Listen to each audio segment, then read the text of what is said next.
o'rtoqlar, partiyamiz markaziy komiteti va Sovet hukumatı O'zbekiston qishloq xo'jaligini va avvalo paxtachilikni rivojlantirish to'g'risida hamisha g'amxo'rlik qilib kelmoqdalar.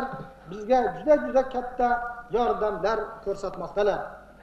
66-68 yillar mobaynida davlat tomonidan respublika qishloq xo'jaligiga 1 milliard 339 million so'm yoki bundan oldingi 3 yildagiga nisbatan 43% ko'p kapital mablag' sarflandi. Paxtaning xarid narxi 1960-yilgi hosildan boshlab 15% ga oshirilish haqida qaror chiqdi.